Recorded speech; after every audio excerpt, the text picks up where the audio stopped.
Welcome back, everyone. I'm the Depressed Eeyore, and this is Middara. So, just flipping that around, setting stamina, and then we should be good to go.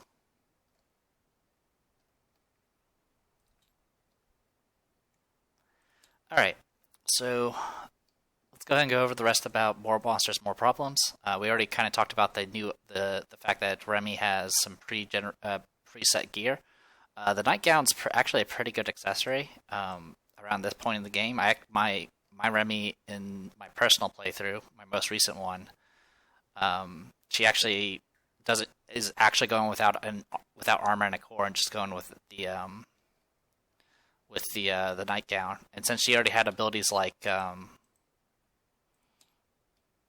was it called, Forebode and things like that let you force rerolls and all that, it's kind of an interesting little build.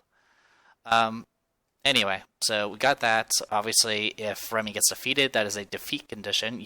Doesn't matter if you can. She can't be raised or anything like that. She starts out separated. Strange wires. The blue objective represents strange wires running down the wall nearby. At the start of her first turn, Remi may make a Perception 10 check to discern more information about the wires. If she succeeds, read the hidden text below. I already know the information, but I'll still do the check. Patrick is going last with following your lead. Patient, Fragor, and Earthloa. Both of those creatures usually have an otherwise step where it's just moved towards the nearest opponent. In this particular encounter, they will actually not trigger their otherwise step ever. Aisling in Pursuit. This is kind of the key thing here. At the end of each of Remi's turns, the Remi player must add a time token to her card. When she adds a third token to her card, place a time token on UM5, which is this area here. When she adds a fourth time token, go to add one to UM7, which is this one. And then when it goes to fifth, you go to the next one and the next one, all the way up to UM1, which UM1 is where the objective is at, the green objective. Actually, sorry, no, the UM1 is right here. The UM43 is the one with the objective. If Remi occupies a tile that has a time token placed on it, Aisling catches her and she is defeated. If a time token is ever added to tile UM1 before a win condition is reached, Remi is defeated. So yeah, you have to rush to get Remi out of here as quickly as possible. If anything, just to buy more time for the group to catch up to her before Aisling catches her. This can be kind of hard because there's a freaking Waterloo in your way and these wires. And depending on what sort of turn order you have, it can be very difficult. I've done this encounter twice. The first time I didn't actually use the improved alternate versions of creatures, and even then I still had very little time to actually get ahead of the time. And then the time my personal playthrough where I actually did use the alternates and I didn't use summoning, I barely made it in time. I was like, I think literally if I had not gone to the objective, at the end of that turn, it would have been a defeat. Alright, so with all that said and done, Perilous Bridge, we already know, it's just like it's just like from the bounty. It'll break if too many people are on it. Slow Current moves one space. Dangerous Edge, just like the dangerous edges that we usually deal with tile UM57. Any other notes? There's a blue loot token here, blue totem, some unknown randoms here. The Fragors are here. Earthloa is there. They're not going to move. The Gavadins will, of course, move. These will move once they're in range. Actually, the Waterloo will act immediately because it can get in range. And that's everything. So the one thing I'm worried about is I don't have any of those fancy initiative manipulating items, the pagers, and the first turn is super important that Remi goes before the Waterloo, because if she doesn't, it gets a lot harder to get through here. Because essentially, what the Waterloo will do is stand right here and just shoot her from here, and that'll block that path essentially. So at that point, I would have to fly over her and some other nonsense. So it's not the end of the world. Actually, I think I can still do something with it. 1, 2, 3, 4, 5, 6, 7, 8. 9. So yeah, I could do something like that. But then the biggest issue is I won't be able to take advantage of things like backstab and all that. Alright, so let's go ahead and just hit reset and see what we get. If need be, I could... Okay, Remi goes before the Waterloo. Perfect. That'll make the water level a lot easier to deal with. So a few things to note. We need to actually switch our dice. We need a green die and a teal. Same thing for our summon. When the time I did do this with a summon, I actually forgot to switch the dice. So I'm just going to make sure I do that this time. So we need a teal and a green. And I don't have the automatic empower from the talisman anymore, but Femke automatically empowers her melee, her physical attacks, and DM automatically empowers her casting. So we're good on that front. So essentially, I need these dice. These can go away. I believe I only have 2 purple for my conviction. Yeah, I can reroll if I need to, but still not great. Alright, first turn goes to Earthloa. Earthloa is not going to do anything. It has no otherwise step. Goes to Zeke next.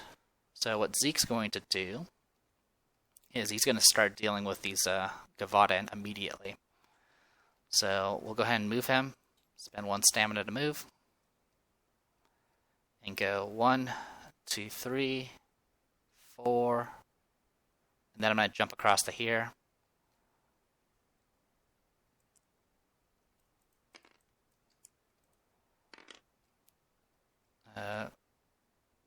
5, 6, 7. But before I do that, I'm actually going to go ahead and spend the stamina and do these first.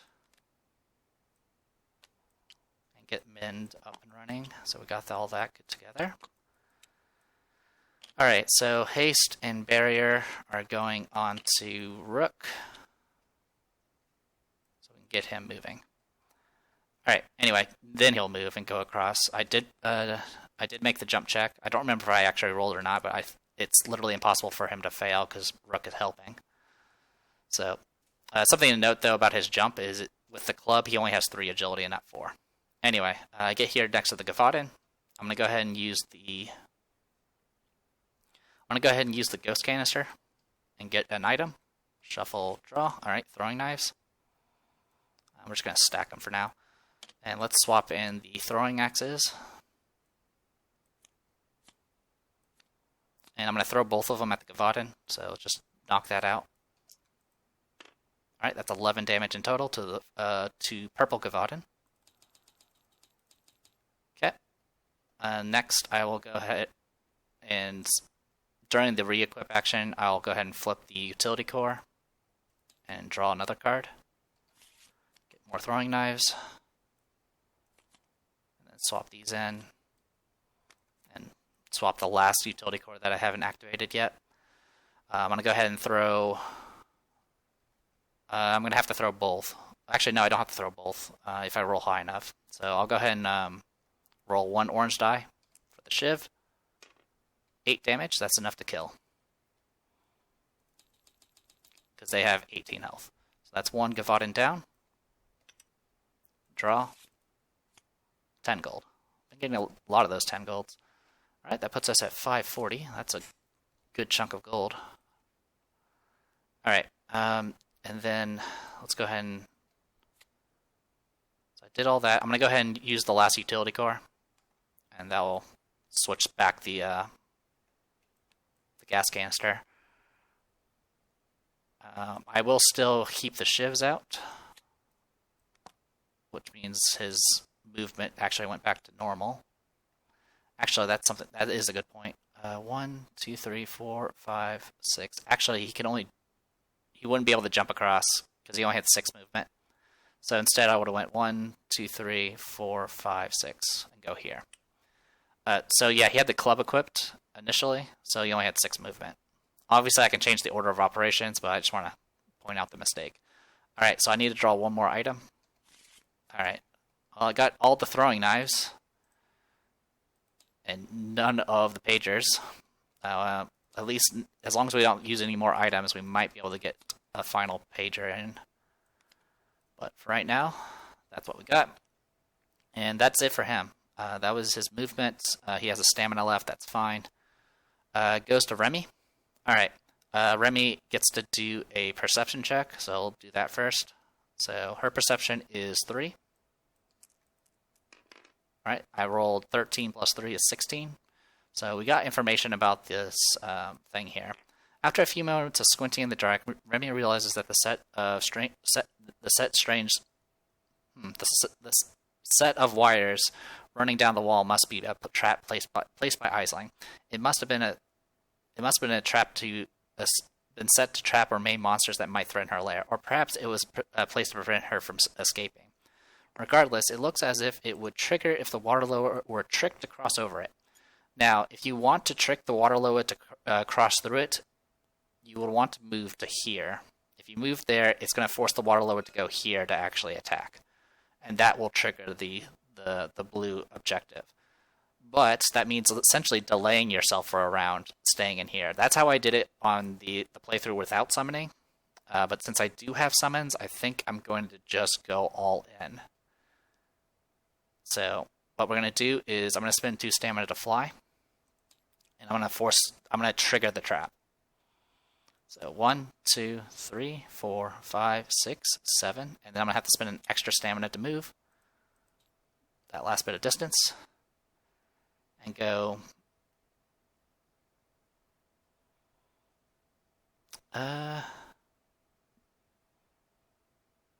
3, 4, or 8, 9. Alright, so with the blue objective, when a figure would leave the space this token occupies, read the hidden text. The wires were a trap, rocks are sent crashing to the ground. Place a hindering terrain token on the space this token occupied. If Remi triggered this trap, read A, otherwise read B. I actually did not realize you actually put a hindering terrain token here. I didn't do that in either of my playthroughs. Not that it made a difference, because I had to fly anyway.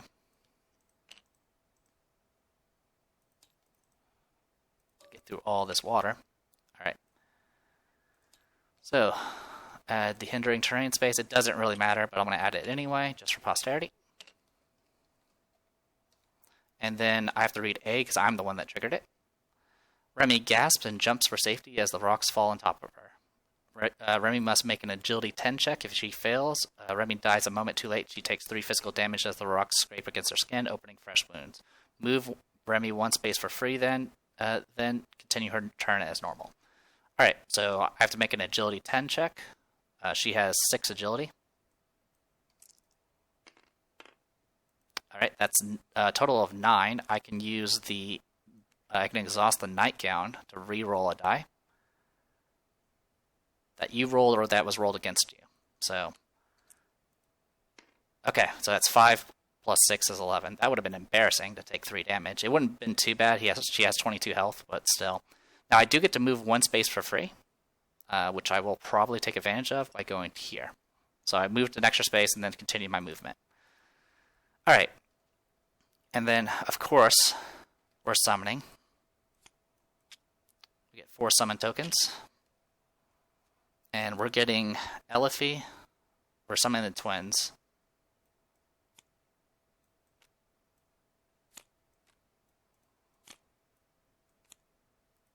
And we're going to use them to deal with the water loa.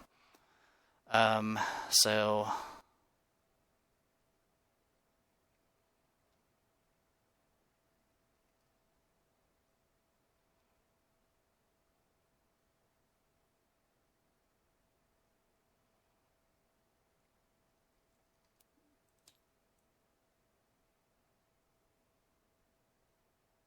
Alright, so I can set something here and 1 over there. Okay, so that's what I'll do. Alright, so I'm going to set DM here and Femke down here, and I want Femke to go first. And before I end my turn, I'm going to go ahead and throw the Thief Dagger for a purple die of damage.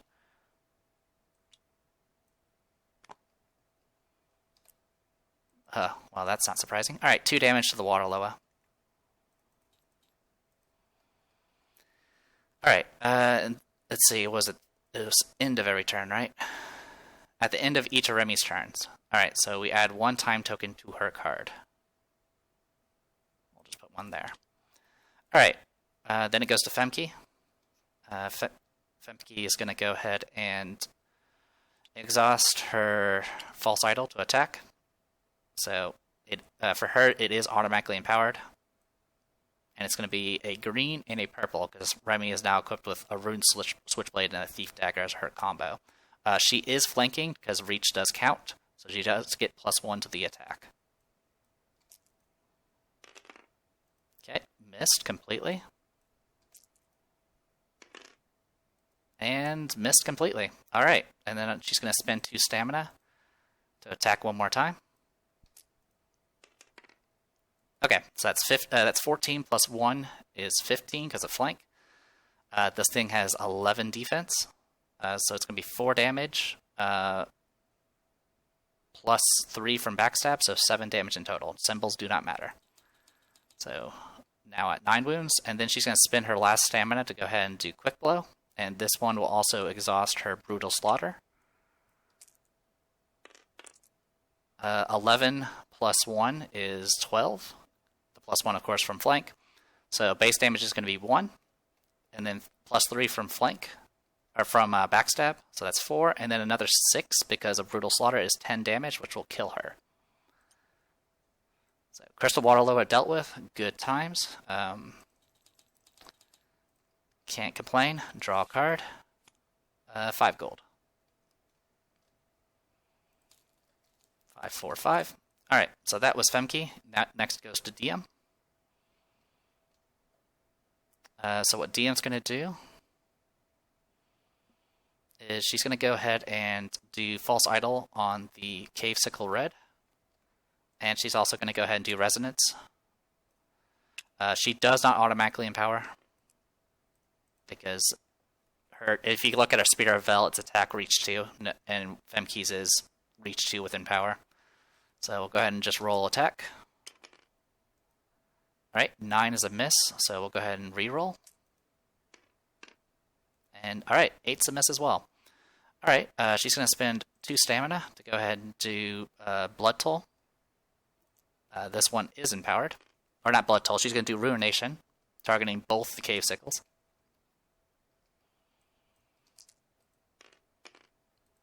Alright, 4 plus 2 books is 6, plus 6 is 12. And they both get to roll Conviction. Alright, red fails. And purple passes.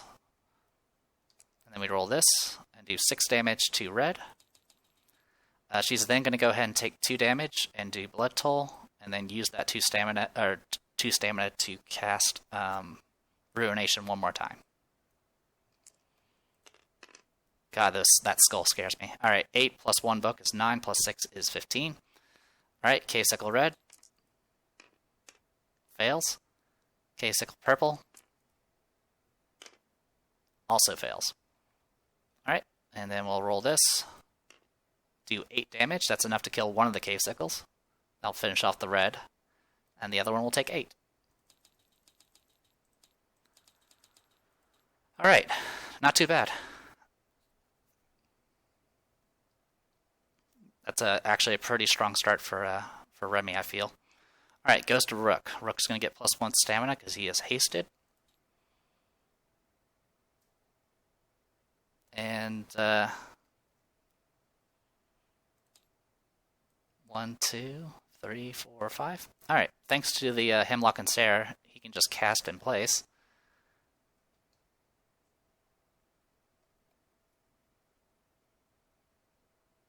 Oh wait, Gavaden are missing from this.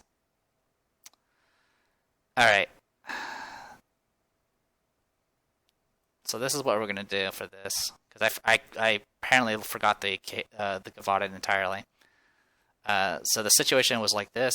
Also, I need to put Patrick at the end, but I'll do that in a second. 1, 2, 3, 4, 5, 6, 7, 8, 9, 10, 11, 12. Alright.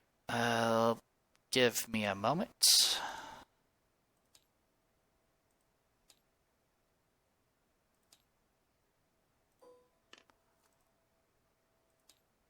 Alright, so we've got a D12 here. So it'll be 1, 2, 3, 4, 5, 6, 7, 8, 9, 10, 11. 3, 6, 9, yeah, 11. So, yeah, so we'll do it this way. Alright, so I'm going to roll this and play space off the spaces from that. 11. Alright, so it would have been 1, 2, 3, 4, 5, 6, 7, 8, 9, 10, 11. So it actually goes here. Yeah, sorry about that. I thought I had gotten all of them. Alright, so Waterloo are dead. Patrick should have been moved to the end. Okay, that fixes the initiative. I was wondering, it felt weird, because I was like, usually in my playthroughs, the Gavadan always go first and wreck me, but in this one, they actually went pretty far in the back. Alright, we're going to delete this die just so it's not around.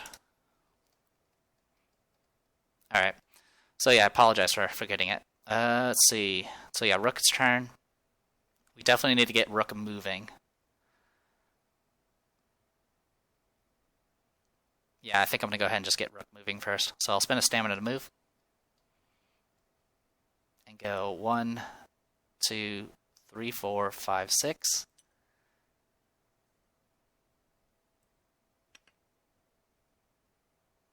Yeah, we're going to do this. Actually, that was 1, 2, 3, 4, 5, 6. 7, 8. That will provoke an attack from the Gavadan. I'll go ahead and let it go through. I'll use too many belts to dodge.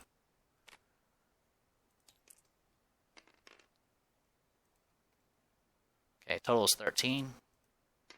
I got 1 shield, so that's 12 in total. So it'll be 1 damage base, 2, 3, 4, minus 1 armor. So it'll be 4 damage. I had 5 armor, minus 1 from armor piercing, so I take 0. So I'm good on that front. I'm not going to counter. And the last of its movement is going there. So I went 1, 2, 3, 4, 5, 6, 7, 8, 9 to here. He has 9 movement.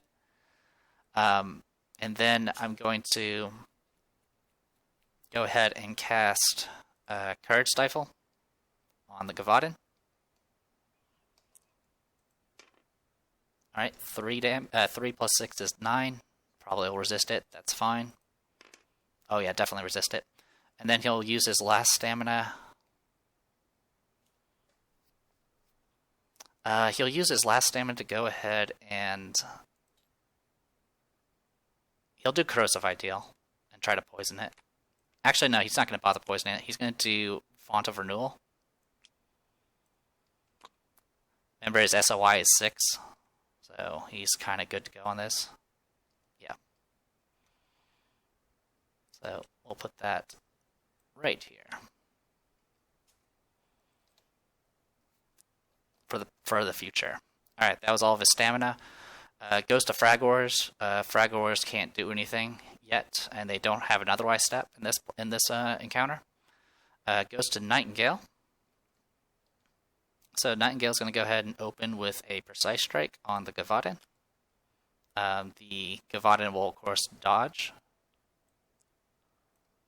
Actually, do I have line of sight of it? I don't think I do. I do not. Alright, so she's going to move. She'll go here. So her movement was there, and then she'll do Precise Strike. Gavadan will dodge. So we'll go ahead and get that out of the way. And attack roll. Alright, that's 11 in total. And it got 2 shields. It misses. It successfully dodged, so it'll get Courage. I'm going to go ahead and use my aligning machine to shoot again.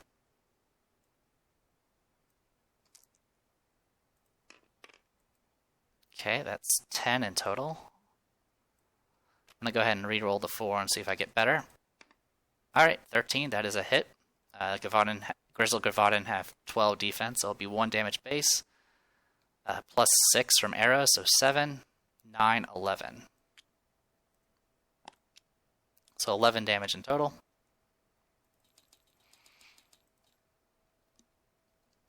And then she'll go ahead and spend her last 2 stamina to shoot 1 more time. Alright, and then I'll use Kill the Messenger to change that lowest value on the orange die into the highest value, so 14. So it's going to be 2 damage, and then plus another 6 from the arrows, and then plus 1 from the burst, so that's a total of 9 damage to the Grizzled Gavadan, which kills it. Because it had only a few health left. Alright, so that is Govad and Dead. 10 gold.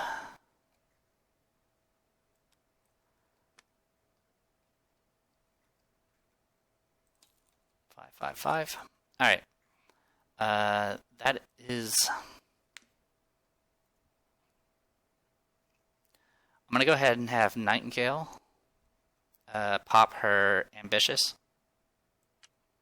She'll get 2 stamina back. Rooks will get 1. All the summons will get 1. Patrick will get 1. Zeke will get 1. And Remi will get 1. Alright. Then it goes to Cave Sickles 1 through 3.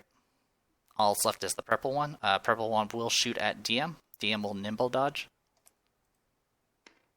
Gets 3 plus 1 is 4 shields in total. 12 defense from Remi plus 1 from Friends with Benefit. So 13 plus 4 means 17 defense. So 17 defense. 15's a miss. It actually could not hit her. That's how high her dodge was. Alright, then it's going to go ahead and move adjacent to the opponent with the most damage, which is DM, because she has the most health. So it's going to go 1, 2, 3, 4, 5, because it will do things that are beneficial. DM is going to spend 1 stamina to dodge. Only gets 1 shield, so she only has 14 defense now. Alright, 12 is a miss. Then she's going to go ahead and pop her... She's going to use 1 stamina to counterattack. 12 is a hit. These things only have 10 defense, so 2 damage and then 2 shields means 4 damage in total. Which actually finishes it off. Awesome. Thanks to the Ruination earlier. So that is Cave Sickles dealt with. 6 gold. Alright. I'm expecting things to go wrong very soon, because that was very, very good. Because now we have a clear route to doing what we need to do. Alright. That was Cave Sickles, goes to Patrick. Hey, Patrick. Patrick's going to go ahead and do... He's going to go ahead and pop his Like the Shadows first, just so he can get out of the terrain. So 1, 2. Then he's going to jump across for his movement, using Zeke to help. Zeke, of course, has 7 strength now because of the Brute Serum. So we'll go ahead and roll 2 purples. Alright, that's 11 plus his agility of 2. That alone is enough to jump through the 2 water spaces. So 1, 2, 3, 4, 5, 6,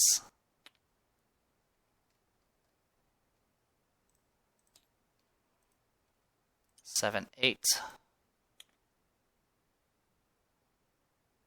9, 10, 11, 12 maybe? 11, 12 here? Too risky.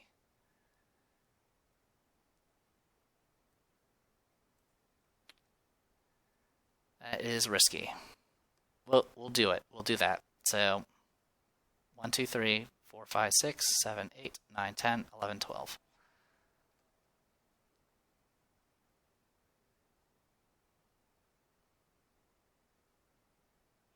Because, yeah, that Earthlow is going to be a problem. So, yeah, I'll use all my stamina to get to here.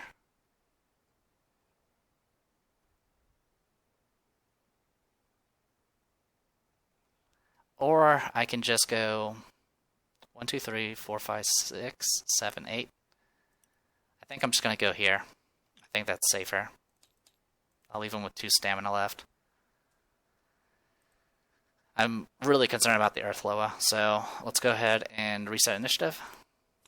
Go into new round. Remi goes first.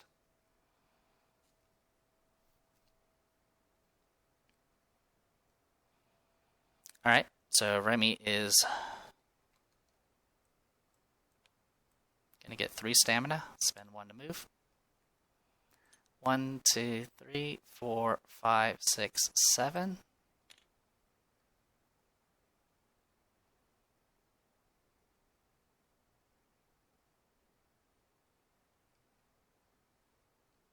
Eight, 9. That's going to trigger the blue totem.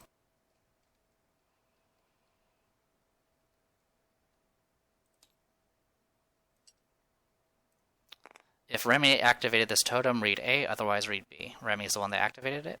Behind you, Aisling screeches as she moves towards you in a quickened pace. Add a time token to Remi's card.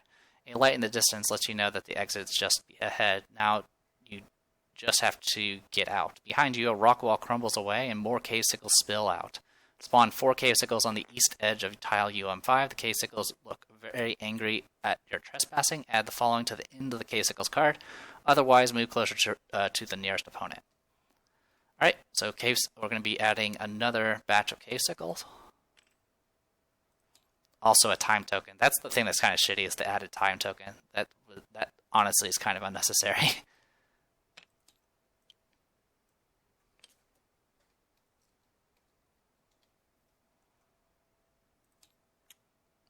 Alright. So let's go ahead and add them to the time thing, which unfortunately means they're going to act and start wrecking my shit. So, or south, east edge of tile UM5.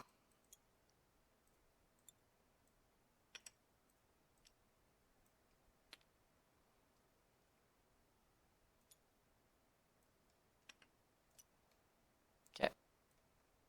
Anyway, that was 1, 2, 3, 4, 5, 6, 7, 8, 9, 10, 11. 1, 2, 3, 4, 5. That is within line of sight. 1, 2, 3, 4, 5, 6, 7, 8, 9, 10, 11, 12. That should break line of sight. It does. 1, 2, 3, 4, 5, 6. Yeah, the problem is that the Fragors have range. Alright, so I had 1 stamina, gain 3, and so I went from 7, 9, 11, and then 12 puts me there. Alright, and then I have to add a time token, and then from the totem, and then a time token to end her turn. Once the third time token is on her card, you add a time token to tile UM5. So at this point, Aisling is on the map. So yeah, it's a really tight time limit.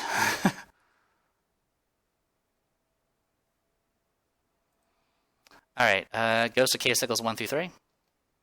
1, 2, 3, 4, 5, 6.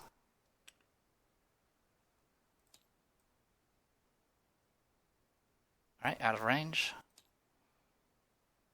1, 2, 3, 4, 5, 6. In range, it's going to shoot at Femke. Femke will dodge with Nimble.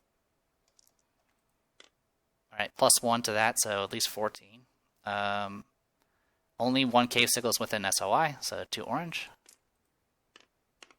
Alright, misses completely. Femke will go ahead and spend 1 stamina to counter.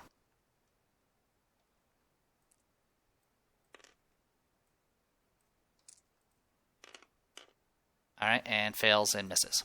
And she's already used her reroll. Alright, and then it goes to orange. 1, 2, 3, 4, 5, 6. It will shoot at Femke. I don't have any stamina left to dodge. It's going to be -2 to the attack because it's shooting through an ally and a hindering square. But it will get a teal and an orange now. Alright, 12 -2 is 10, which is a miss. And then I'll go for the last cave sickle, which will go here. They'll shoot directly diagonal. With the way diagonals work, it's either going to go through that terrain or it's going to go through that terrain, so it's going to be -2 to the attack. This time it's going to include an empower die. Alright, 14 minus 2 is 12. And they have 13 defense thanks to Friends with Benefits, so it actually misses. Alright, this is good. Alright, goes to DM.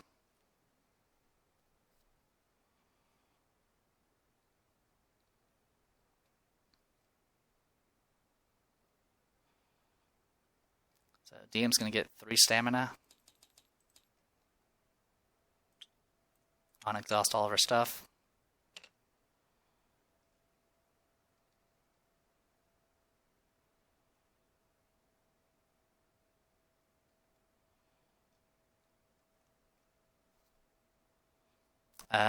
At this point, I think I'm just going to... I mean, I could try fighting them. But it ain't going to be pretty.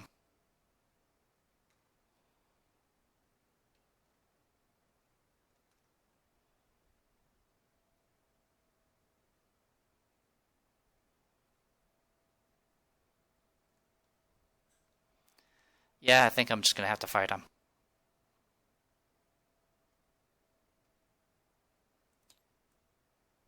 That's blocking everything. So yeah, biggest issue here is the blocking terrain. Alright, so yeah, DM's going to spend his stamina to move. 1, 2, 3, 4, 5, 6. And then she's going to go ahead and pop False Idol with Resonance. Her attack is not empowered.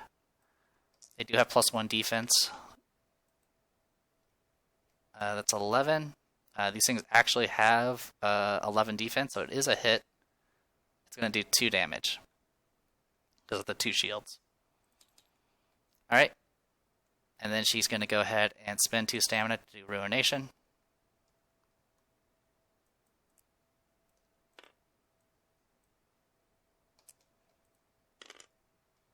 Alright, 6. Unfortunately, I cannot go for the orange one, unfortunately, because it's blocked by both ways. So I can only target one thing at a time, unfortunately. 6 plus 2 is 8, plus 6 is 14. 13, so it's a fail. I get to roll this and do 8 damage to it, which will put it at 10. And then she's going to go ahead and take 2 more damage and attack 1 more time. Yeah, I think she's going to attack 1 more time. Alright, 15 minus against 11 defense is it's going to do enough to kill it, to say the least. So that kills 1 Cave Sickle. Now their defense goes back down. Goes to Patrick. Patrick will go up to 5 stamina. Gonna spend 1 to move. 1, 2, 3, 4, 5, 6.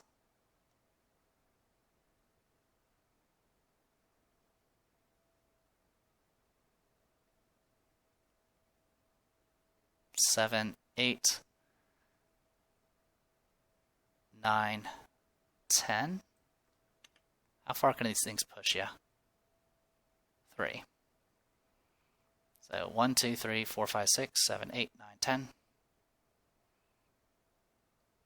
So I'll leave him with 2 stamina left.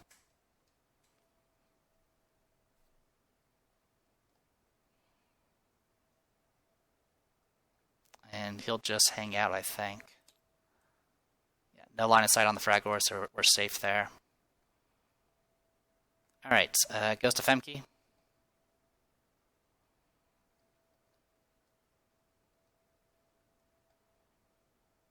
Unfortunately, the -2 to the attack is going to be annoying here, but not much I can do about it. Alright, she's going to spend a stamina to move. Go 1, 2. And then we'll attack. Either way, it's going to be -2 because I have to attack through DM and the hindering square. We'll target K-Sickle 3 using False Idol.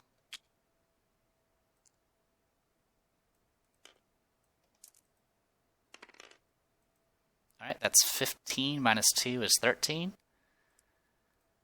It's a 3 damage base. 4, 5, 6, 7, 8, 9, 10 damage in total to Orange Cave Sickle. And then she's going to go ahead and pop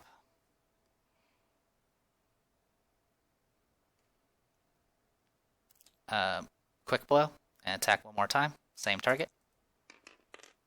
Alright, misses, gets a reroll.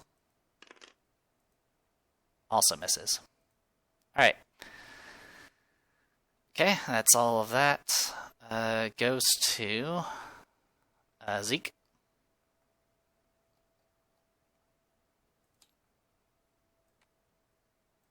Alright, we're going to get Zeke moving. Before he does anything, though, he's going to go ahead and apply buffs to Nightingale. Haste and Barrier. And then he's going to go ahead and get moving. He's going to jump across. 7 plus 4, because he actually has 4 agility now, because he's not using the hammer, or the club.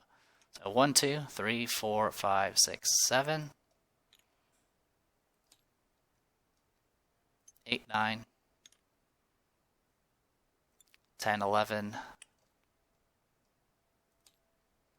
and then I'll spend that 1 stamina to go ahead and search the chest and see what we get.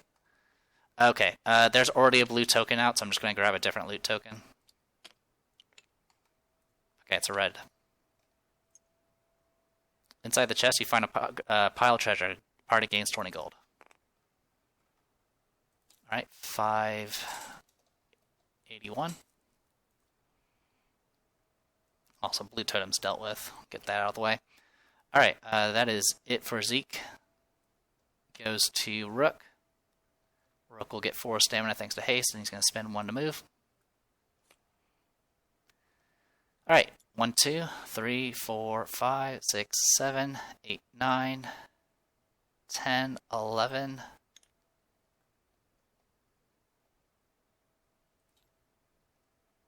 12, 13, 14. Alright, so 9, 11, 13, there. So that was 9, 11, 9, 11, 13, 15. So I do have 1 point of movement left. And I'm going to actually take it and go here. And then I'm going to go ahead and do Corrosive Ideal. And try to poison it. Alright, 8 plus 6 is 14. Alright, definitely fails. It's going to get poisoned.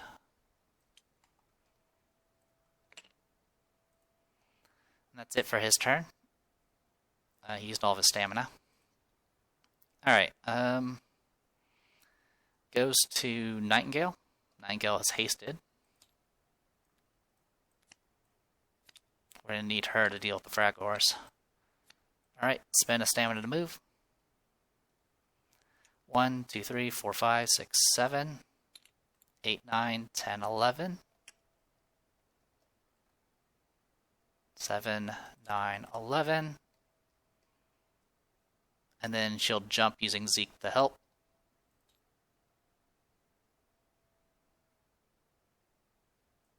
Doesn't really matter, I can't fail it. So 11 plus his 7 strength plus her 5 agility. And we're going to put her here. Alright. Then it goes to Earthloa. Earthloa is going to attack Rook. Rook will dodge.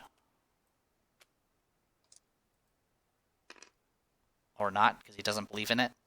And then, oh yeah, roll purple for the... Takes 1 damage of poison. Not a big deal. Alright, attack roll. -1 to the attack is a hindering. 11 -1 is 10, which is a miss. Alright, goes to Fragors. Should be out of range. 1, 2, 3, 4, 5, 6. They are not out of range. Sorry about that. Mike was going ballistic. So yeah, the orange Fragor is actually going to do things. It will never do the otherwise step, so it's just going to shoot at Rook, which is going to be super annoying. So it's going to shoot at Rook. Rook is not going to dodge. 12 is a hit. It's not going to do any damage, but it will place a bulb. We'll hit shuffle. And then draw a bulb, and we'll place it here. Alright, so I was hoping not to get hit with a bulb, but that happened. Alright. Reset initiative track. Alright, goes to Patrick. I want to have Patrick trigger this stuff and get it over with. I'll spend 1 stamina to move. Anyone want to bet it's going to be Paralysis? I hit Shuffle. I want to say I did hit Shuffle. But let me check something. So Merc is there. Yeah, it does Shuffle. I want to shuffle it again. Oops, sorry. Alright, so it does shuffle, but every time I do it, I get paralyzed. Alright, well, this gets put back in, and we get to shuffle, and they both get paralyzed. And I don't think he has line of sight. Oh, he does not have line of sight for the back tile, which is all he needs. So he can at least get it removed.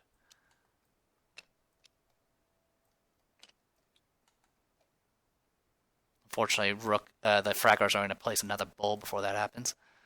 Alright. That was Patrick. Goes to Cave Sickles 1 through 3.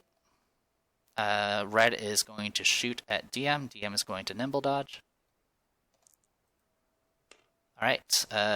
5 plus 13 is 18.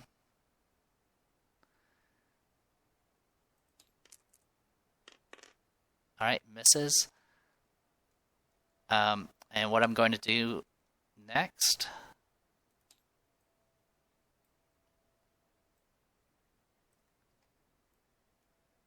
Alright, I do have line of sight, I'm just making sure. I'm actually going to go ahead and exhaust Femke's Vigilant to get provoked too, so now her break attack is 2 range. And when this thing steps forward, it's going to provoke the break attack from Femke.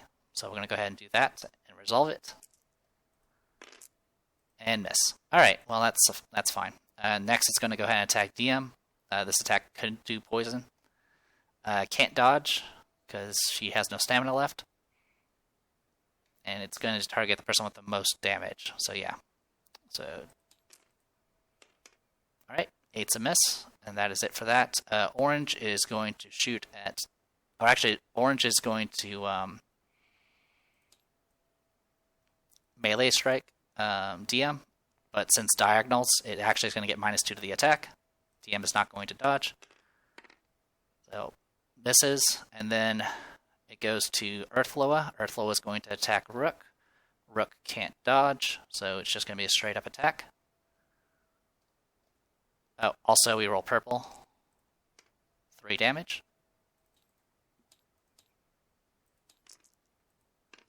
Alright, 10's a miss. Goes to Remi. Remi is going to go ahead and get 3 stamina, spend 1 to search the blue loot token. You find some of Aisling's belongings, read the hidden text for red objective. You find a sack containing some of Aisling's gear. You figure you can rob her without remorse. Inside you find a strangely revealing piece of clothing. Gain the Oblation Expiation monster loot. If this card is not available because an adventurer already has it, gain a random common core instead. So we get this thing back. So this thing is it's a living ablation armor. I'm not going to equip it because if I equip armor, I lose the benefit from the nightgown. So we're just going to put it in our pack. But it is monster loot, so I can trade that in for later. Alright, she does have... So she can't really go and help DM and Femke because the time token's going to reach her. So instead, we're just going to move. We're just going to keep moving. So 1, 2, 3, 4, 5, 6, 7.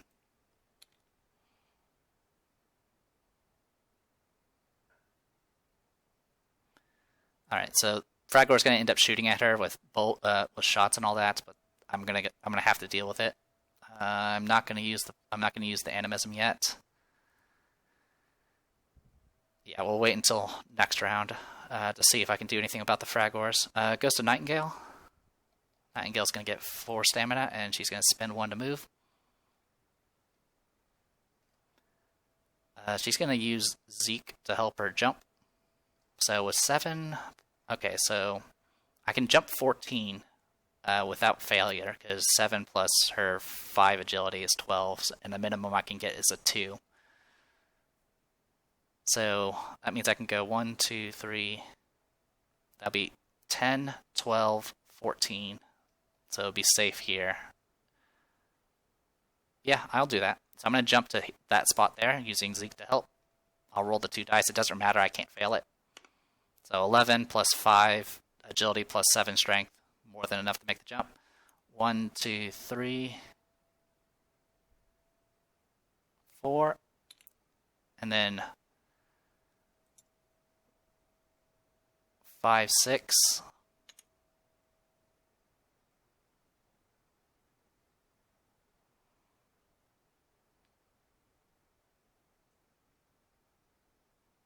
Yeah, that's fine. We'll go right there.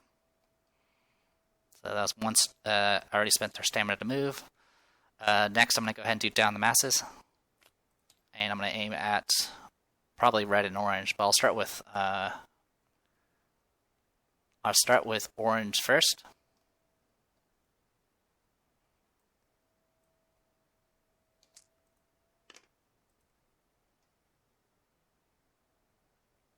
Alright, so that's a straight up miss. I'm going to go ahead and use a lining machine to shoot again.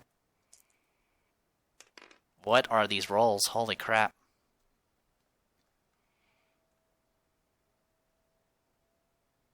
Alright, so that was orange. That was a complete miss. I'll go for red next with the other shot from down the masses. Alright, that's 13. These things have 11 defense, I believe. So 2 damage, 8 damage, 10, 12 damage. That'll kill the red Fragor at least. And then I'm going to go ahead and do Precise Strike on the orange Fragor.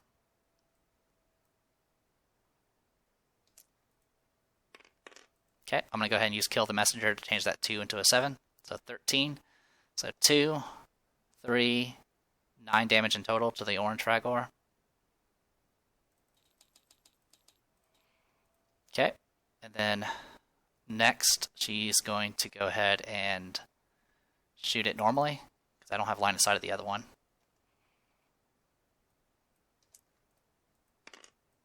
Alright, I'm going to re-roll the 3 using a quiver. Alright, that's 13. The arrows alone are going to finish it off. Alright, so that should get the Fragors off of Rook's back at least. Next, it's gonna. That's it for a turn. I can't shoot the other one. Yeah, that's pretty much it. Alright, next it goes to Femke. Is unfortunately going to get -2 to the attack, which is fine. Alright, exhaust all of this. Get a bunch of stamina back. Alright. Alright, first things first, she's going to do False Idol. -2 to the attack because of hindering and attacking through an ally. Alright, misses. I get a reroll. And that would have hit, but instead I got a skull. I'll spend 2 stamina to attack again. Alright, that's 13 -2 is 11. So 1 damage base. 2, 3, 4, 5, 6. So 6 damage to Cave Sickle. And then she's going to spend 1 stamina to do Quick Blow, and then I'll exhaust for Brutal Slaughter, because that's our 3rd attack. 11 -2 is unfortunately a miss. Alright, goes to Cave Sickle's 4 and 6. It's just going to shoot from here. It will target...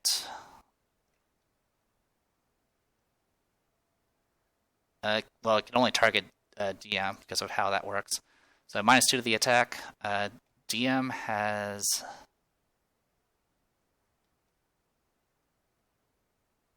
no dodges yet. So, go ahead and roll the attack. Alright, 11 -2, it's a miss. Even without the -2, it still misses. Alright. And then it goes to Zeke. Let's get Zeke moving. 3 stamina, spend 1 to move. Oh yeah, I forgot to give a time token to Remi. Sorry about that. That would actually put a time token here. So yeah, if it reaches UM1, if a time token's placed on UM1, it's a automatic defeat. So good news is we're pretty much at the green objective, so we don't really need to worry too much. All right. Anyway, back to Zeke. So Zeke is spending a stamina to move.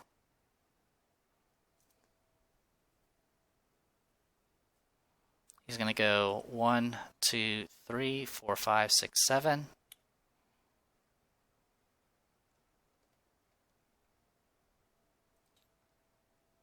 Yeah, that's going to be it. And then he's going to go ahead and just put haste on himself.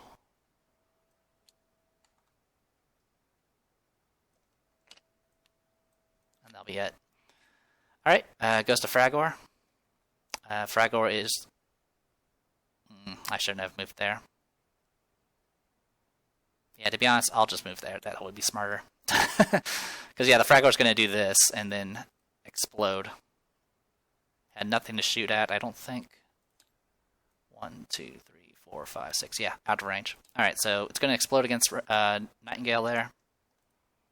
1 damage. So it's going to do 1 damage to itself and 0 damage to Nightingale because she does have 1 armor thanks to Barrier. Alright, goes to DM. DM is going to go ahead and try to finish the work. So she's going to go ahead and cast, or she's going to go ahead and do False Idol and attack. It's not going to be empowered. 10's a hit. It's going to only do 1 damage, unfortunately. And then I'll go ahead and spend 2 stamina. Also, I forgot to do Resonance, so I'll do Resonance for this next attack. Alright, that's 12. It's going to do 2 damage, 3, 4, so 4 damage in total. Not quite enough to kill. Alright, and that's it. She can't do anything else, unfortunately, unless I Blood Toll, and I don't want a Blood Toll. Alright, goes to Rook. Rook is going to go ahead and use the Font of Renewal to remove the paralysis, so he can actually do something. It does prevent him from becoming immune, but I don't really care on that front. Alright, so I'm going to spend 2 stamina to cast Courage Stifle on Earthloa. Alright, 5 plus 6 is 11.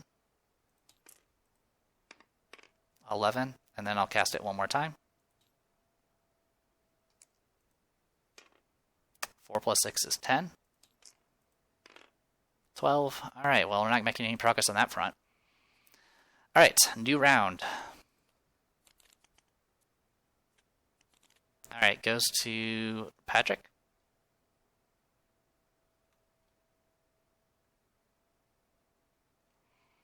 Yep, we'll have Patrick go. Alright, so Patrick is full stamina. Actually, no, he's just going to miss it. Oh, actually, I can remove the paralysis using the Font of Renewal. Alright, so he's going to spend a stamina to move. 1, 2, 3, 4, 5, 6. And then he's going to go ahead and use like the Shadows to get to here. It doesn't provoke a break attack. And then I'm going to go ahead and spend 2 stamina to shoot at point blank range on the Fragor. So green and red. And I missed, and then I'll spend the last 2 stamina to shoot 1 more time. 11's a hit. It's going to do 2 whole damage. This is why I don't really like Patrick. at least as a command card. He just underperforms even with good dice.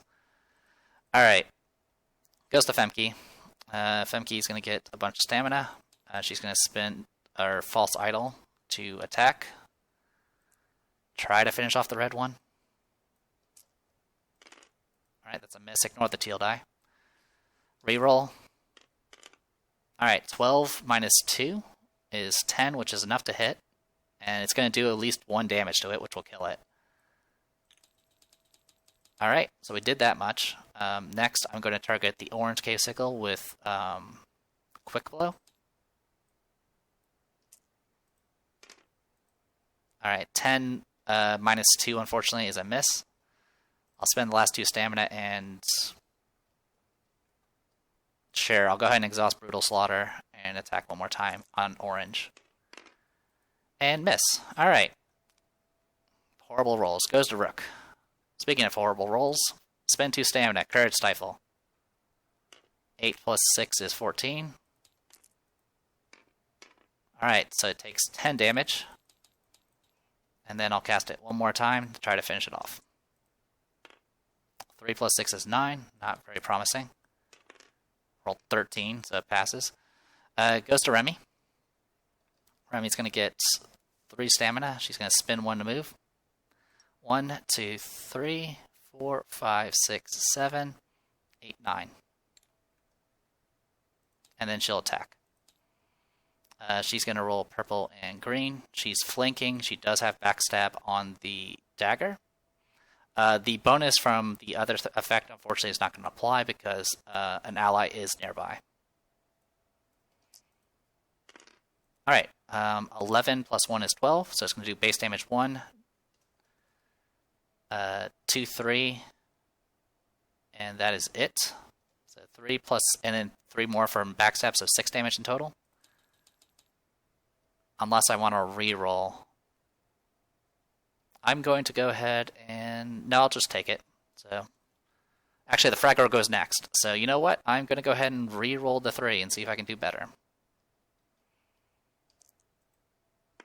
Okay, so that makes it 14, 15. So I'll do 4 damage, 6 damage, 9 damage in total. Which would do the rest, which will actually finish it off. Because I did 6 earlier. Thanks to backstab and all that. So we do finish off the Fragors. The requirement for the win condition is adjacent to the green objective, while either Nightingale, Patrick, Rook, or Zeke are also adjacent. So I need to move somebody to there or anywhere else, and that will actually meet the requirement. Fragors are dead. That's good. You want them dead. Draw a card. Item loot. Okay. 2 white dice. Roll. I got a 9. 9 is a relic. That's perfect. So shuffle and draw. Balaclava of Baranos. It's a white conviction, and when you are dealt damage, you can flip this to ignore half the physical damage it dealt to you. This is actually good because relics don't actually hinder her capabilities, which is good. That is it for her turn, so let's go ahead and get another time token. That is not a time token, that's a pop it. And then that's going to add a time token to here. Let's make sure I did that right. 5th time token, place on UM3. So UM3 is here. So as long as I finish things by by next turn, it should be okay. Actually, I kind of have to finish it this round, I think. Because if Remi ends up going first next round, it'll actually fail. Because that's how things work. Alright, that was it for Remi. Goes to DM. DM's going to attack the orange one using False Idol. Not empowered. Alright, that's a miss. I get to reroll. 10 is a hit. It's going to do 1 whole damage to it.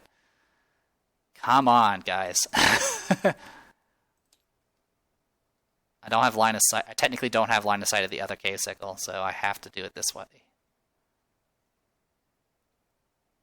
Unless I want to move, but I'm not going to move. So yeah, I'll go ahead and spend 2 stamina to attack again. Oh my gosh, I spend 2 stamina to attack again. Alright, there we go. 13. That's enough to finish it off. Holy cow, that was annoying. Alright, so 1 through 3 are dealt with. We get to draw another loot card. 7 gold. 588. Alright, that leaves K-Sickles 4 through 6. That's going to shoot at DM. DM is going to nimble dodge. Alright, that's 4 plus 13, so 17 defense. Alright, misses. She doesn't have any stamina. So it's going to then move up next to her and attack. But as it's doing that, I'm actually going to go ahead and do... I'll go ahead and exhaust and get vigilant. And let Femke get an attack with the break attack. And missed. Okay. And then it's going to go ahead and attack DM. DM can't dodge. -1 to the attack is 11, so it'll be miss. Like I said, it's 12 defense plus 1 thump from Friends with Benefits. So they're actually... And now the enemy gets to taste the wonders that is 13 defense. Alright, goes to Earth Loa.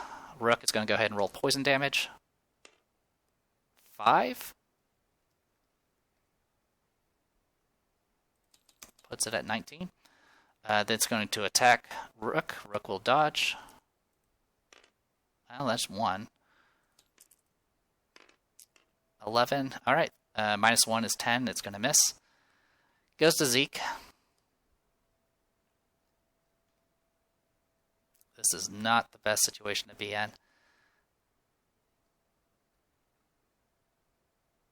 I've already drawn all my cards too. That's the problem.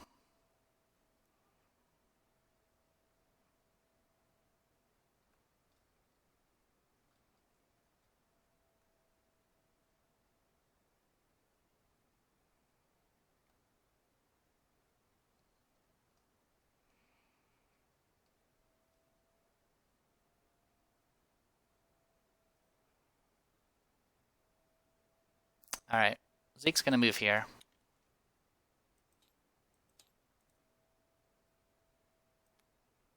And that's probably going to be it. Because I'm going to have to end the encounter here with Nightingale's turn. Because if I don't, there's a chance I could be defeated, because if Remi goes first, that's game over. Which is a weird thing to say. But, alright, so it goes to Nightingale's turn. We didn't actually take that much damage. The only person that's taking damage really is DM.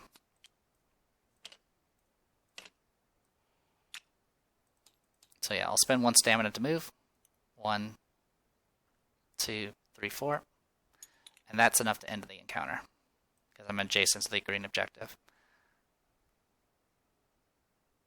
Yep. Alright. Everyone gains 1 experience point, and then we go to Perpetrator's Hideout 129. And remember what it said. We do not clean up.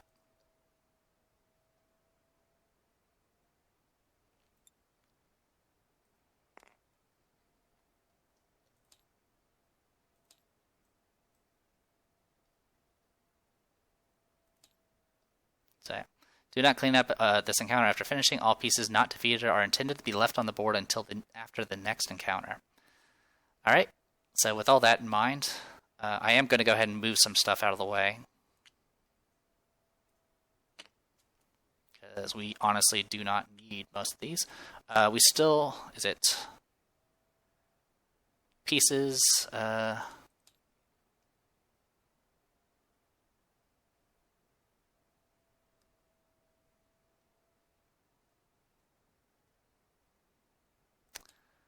Technically leave tokens.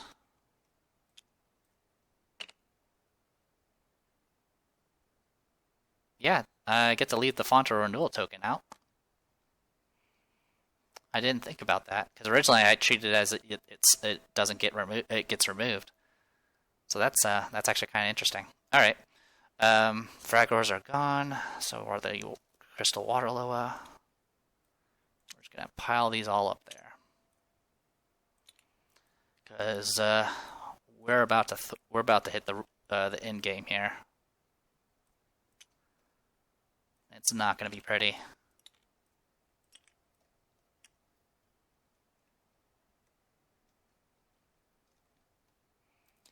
Do effects stay? I'm assuming effects do not stay. And you still get your you get your encounters refreshed, so the poison's going to go away.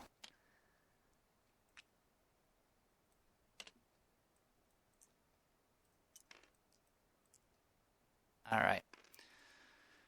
Okay, I think that's how you're supposed to do it. I apologize if I make a mistake. the rules are not the most clear on how this is handled. So you do keep track of figures and tokens. So that's that. We don't need time tokens anymore. Those don't matter. We already got the experience. And everything else is a resolved thing.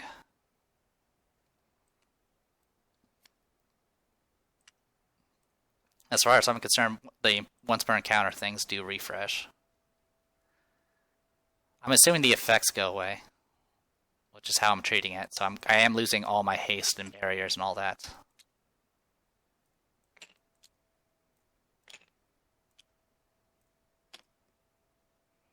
Okay. And I think that's everything. Still keep my other things. We actually flipped this back around at the start of the next encounter, which, by the way, there's a next encounter if you didn't think, if you hadn't expected that already. Technically, you leave the font of renewal out because it's a token, so that's cool. And there's no limits, so I'm kind of happy. Now I'm assuming you can't place another one because there's probably only one in the deck, or one in the box. So for that, I guess I'll just put the font renewal there. All right. Yeah, sorry if it's a little confusing. Like, honestly, there's a few edge cases that are apparent and probably need to be dealt with. All right. So I'm resetting everyone's stamina because it's going to be a new encounter in a second.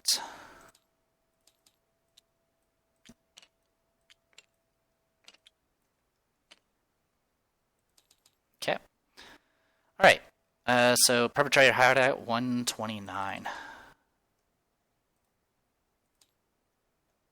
All right. Zeke caught Remi before she could hit the ground, holding her as she recovered. Remi was in bad shape. She wore the tattered remains of her sleepwear, and the flesh around her wrist was an angry red. She was also carrying a dagger in each hand and a tight bundle of paper over one shoulder. Remi, oh God, are you okay? She glanced between them in desperate relief. Isling's right behind me. Zeke glanced up to see Isling emerging from the cave entrance. She held a massive cleaver in each hand, each one rooked sharp and glinting with malignant light. Slung over her shoulder was an uneven cube covered in flickering symbols. There was no mistaking the power radiating from the artifact, even if they'd never seen it before. The hegemonics.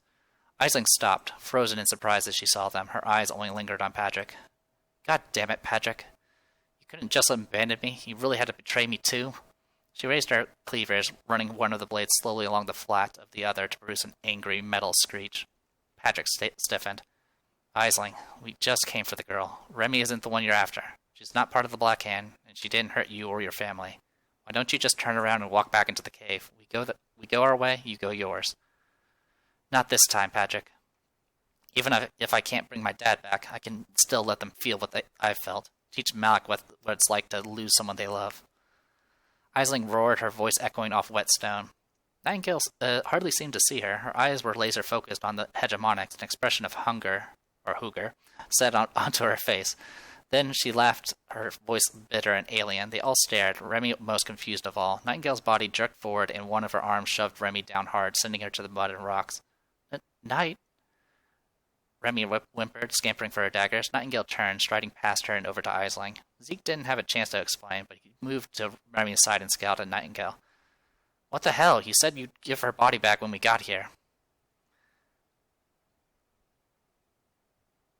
Princess Nightingale, Isling shouted, voice surging with excitement. I always knew your family cared about justice and lineage. Fight with me. Yes. Nightingale's jaw opened just a little too wide as she laughed again. We both will have what is rightfully ours. Zeke's eyes widened in horror as her best friend began to twitch and manifest into something from her own body. The Maluma leaked out, stretching and solidifying into a black armor that shimmered like oil. His sword appeared moments later, black as onyx and lined with teeth dripping with saliva. Zeke tightened his grip on his weapon, putting a little threat into the words. You know the deal Nightingale made. Let her go. In good time, Nightingale called. Please, compel me with your weapons. You can only shed her blood. Rook's voice boomed across the cliff. No, don't hurt her. That's what the Maluma wants. It's looking to take a different body. Nightingale's smile faded. Clever, but you assume I'll give you a choice. Then she lunged, swinging the massive sword wildly in both hands. Yep, so she becomes this. Boss fight, Aisling, page 130. So, everything from the previous encounter are still in play. So that's why I'm leaving everything here.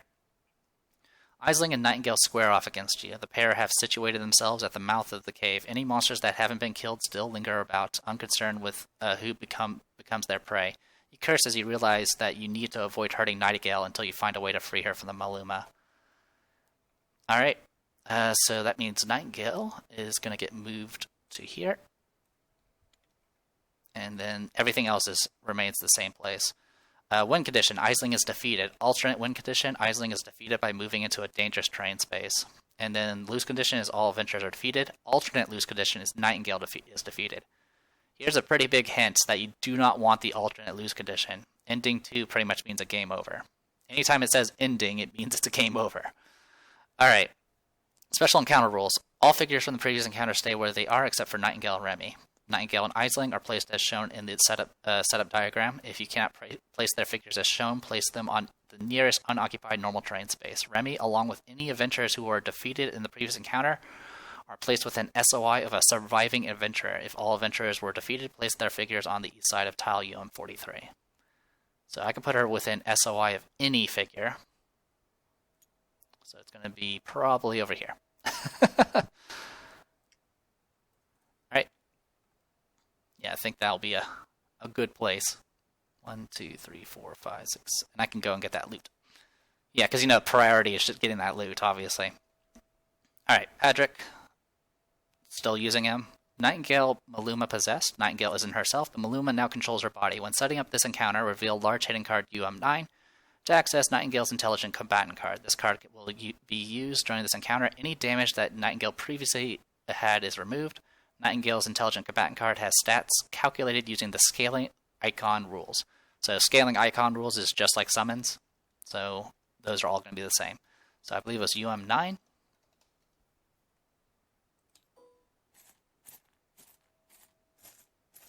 There we go.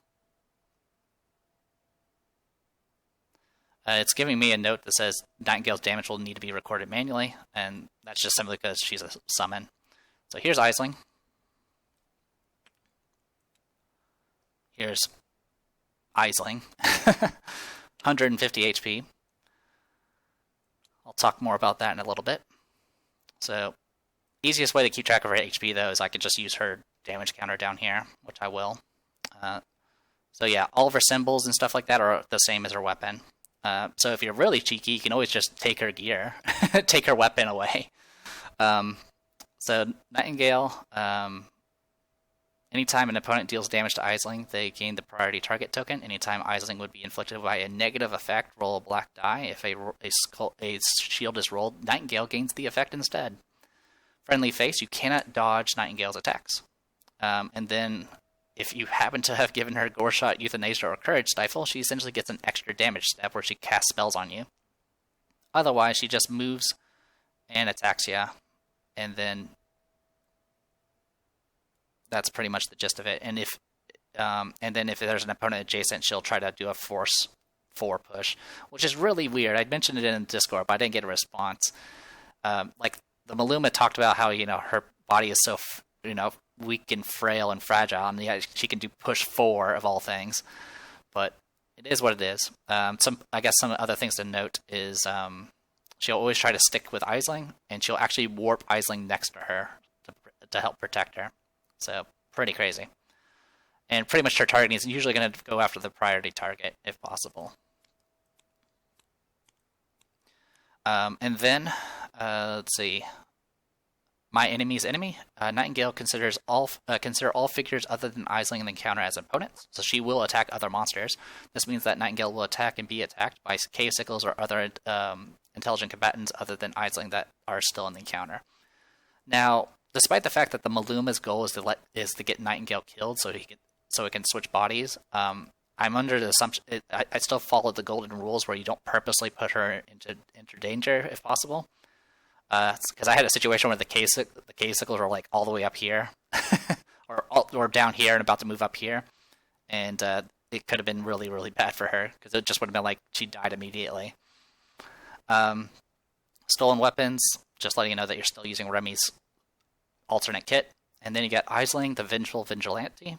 When setting up this encounter, reveal small and large hidden cards UM9 to access Aisling's Initiative, Adventure, and Intelligent Combatant card. The Initiative Intelligent cards will be used during this encounter. Her Adventure card can now be used in crawl mode. So, she does get 2 Initiative cards, because she is Aisling. And there's her Allied Initiative card, which I guess we'll put over. Here for now. And then you get her Adventure card, which can only be used in crawl mode.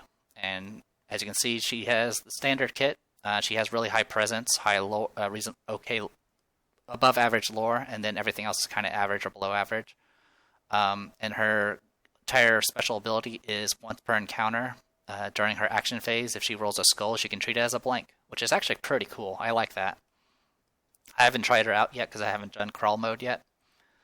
And yeah, incredible speed. Aisling will use 2 initiative counters during this encounter. Perilous Bridge, Dangerous Edge, all that's still the same. Here's Aisling herself. She rolls a green and a red with a Empower die. Every shield gives +1 physical damage. Every 2 books heals her for 2, and every burst does 2 physical damage.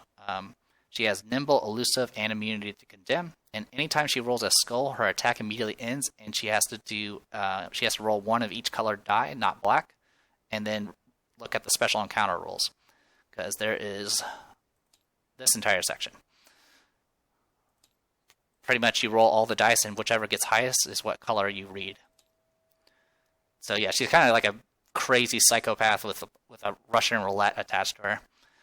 She has Skirmisher. If she successfully dodges an attack, she will counter with a range of 4. And she can attack. If she starts adjacent to somebody, she will melee attack and then move away. If there's someone within range 4, she'll make a ranged attack, and then move again if it hits. And then can she move and attack someone within range 4, and she'll essentially fire 2 more times. So if she starts out adjacent to you, she'll essentially attack 4 times, which is pretty brutal, and it's quite possible she can get anywhere from...